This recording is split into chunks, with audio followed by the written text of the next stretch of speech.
Hello students, welcome to the science class of 7-Star Convent School. Today we will discuss about is matter around us pure. Okay? सबसे पहले तो देखो ये chapter के नाम से जैसे हमें पता चल रहा है is matter around us pure. इसका मतलब क्या हमारे आसपास जो भी मैटर है वो प्योर है, यानी क्या वो प्योर फॉर्म में है। अभी आपसे अगर इस प्योर शब्द के बारे में मैं पूछूं तो आपसे अगर ये पूछा जाएगा कि अगर यहाँ पे सपोज एक कंटेनर है और इस कंटेनर में मिल्क रखा हुआ है, ठीक है, ये कंटेनर हो गया और इसमें है मिल्क।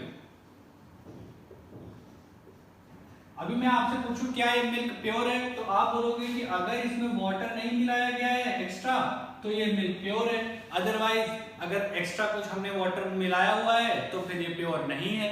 लेकिन साइंस की लैंग्वेज में ऐसा नहीं होता है। साइंस की लैंग्वेज में क्या होगा कि अगर इस मिल्क में वाटर नहीं मिलाया गया है तब भी इसको साइंस में हम प्योर नहीं कह सकते। क्यों?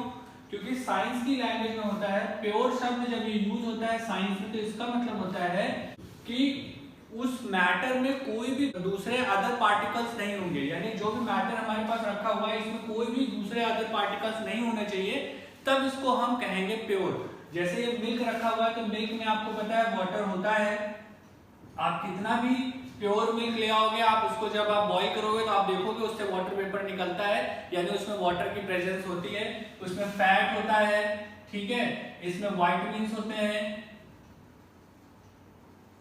तो यानी इस प्रकार से हम ये कह सकते हैं कि इनमें और भी ऐसी एक्सेट्रा इनमें ऐसी चीजें होती है, यानी हम ये कह सकते हैं कि मिल्क जो है इन सब चीजों का कॉम्बिनेशन है, यानी इन सभी चीजों के पार्टिकल्स मिल्क के अंदर है। तो हम ये कह सकते हैं कि मिल्क एक प्योर फॉर्म में नहीं है, ठीक है। तो यहाँ से आपको समझ आ गया होगा कि यहाँ पे प्योर शब्द जो है इस चैप्टर में जब हम यूज करेंगे तो इसका मतलब जिस चीज के लिए हम प्योर यूज कर रहे हैं वो सिर्फ वही चीज होगी, ठीक है। जैसे हम ये बात शुगर के लिए कह सकते हैं, अगर हमारे पास शुगर हो तो उसके लिए हम ये कह सकते हैं कि शुगर जो है वो प्योर है। क्यों? क्योंकि शुगर के पार्टिकल्स में केवल शुगर ही होती है और कुछ नहीं होता है, ठीक है। तो ऐसे जिस चीज की हम बात करेंगे उसके अगर पार्टिकल्स में सिर्फ वही है तब फिर हम उसको बोलेंगे प्योर, अदरवाइज उसके साथ और कुछ मिला हुआ है तो फिर हम उसको प्योर नहीं बोलेंगे, ठीक है। यानी student finally we can say a pure substance consist of a single type of matter, यानी कोई भी प्योर सब्सटेंस में केवल एक ही टाइप का मैटर होगा, ठीक है। तो ऐसी सब्सटेंस जिसमें एक टाइप के मैटर नहीं होगा उसको हम क्या बोलेंगे, यानी जिसमें अलग अलग कई सारे मैटर्स प्रेजेंट होंगे तो उसको हम क्या बोलेंगे, तो उसको हम बोलते हैं मिक्सचर, ठीक है। अब हम जानेंगे मिक्सचर क्या होता है। Students now our next heading is what is a mixture, यानी मिक्सचर क्या होता है। तो इसको हम सिंपल वर्ड में कह सकते हैं a mixture contains more than one pure substance, यानी कोई ऐसा जो कि अपने आप में एक से ज्यादा प्योर सब्सटेंस को रखता हो उस चीज को हम कहते हैं मिक्सचर, ठीक है।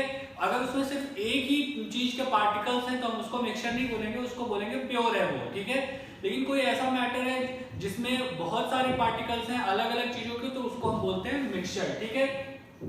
इसके बाद हमारा नेक्स्ट आता है कि टाइप्स ऑफ मिक्सचर, यानी कितने टाइप के मिक्सचर हो सकते हैं। तो बेसिकली मिक्सचर को हमने टू टाइप्स में बांटा है। नंबर वन कौन सा है? नंबर वन है होमोजेनियस मिक्सचर और नंबर टू है हेटेरोजेनियस मिक्सचर, ठीक है। होमोजेनियस मिक्सचर कौन से होते हैं? तो ऐसे मिक्सचर इनके बारे में हम ये कह सकते हैं कि ऐसे मिक्सचर जो आपस में कंप्लीटली डिसॉल्व हो जाते हैं, यानी एक दूसरे में इस तरह मिल जाते हैं कि उनको हम अलग अलग नहीं देख सकते, यानी उनको हम अलग अलग नहीं कर सकते, यानी उनके पार्टिकल्स जो है ना वो पूरे के पूरे मिक्सचर में प्रॉपर्ली इवन रूप से डिवाइड हो जाते हैं। तो ऐसे मिक्सचर को हम कहते हैं होमोजेनियस मिक्सचर, ठीक है। जैसे salt and water, salt and water को जब आप मिला दोगे तो आप देखोगे उसके बाद आप पूरे के पूरे वाटर में सॉल्ट हर जगह पे सेम मात्रा में होता है, यानी ऐसा नहीं कि आप ऊपर की लेयर में सॉल्ट जाता है नीचे की लेयर में सॉल्ट कम है, तो ये नहीं होगा, आपको हर जगह पे बराबर मात्रा में सॉल्ट मिलेगा। तो इसको हम बोलते हैं होमोजेनियस मिक्सचर, ठीक है। कुछ ऐसे मिक्सचर होते हैं जो कंप्लीटली एक दूसरे में मिल नहीं पाते हैं, ठीक है, उनको हम बोलते हैं हेटेरोजेनियस मिक्सचर। जैसे इसके एग्जांपल में हम कह सकते हैं जैसे ऑयल एंड वाटर। जब आप ऑयल एंड वाटर को मिलाओगे तो आप देखोगे ऑयल जो है वाटर की ऊपरी लेयर में ही रहता है, नीचे की लेयर में ऑयल नहीं जाएगा, यानी आप कितना भी उसको कोशिश कर लो अच्छे से मिक्सअप करने की, ऑयल हमेशा ऊपर की लेयर में रहेगा, वो नीचे नहीं जाएगा।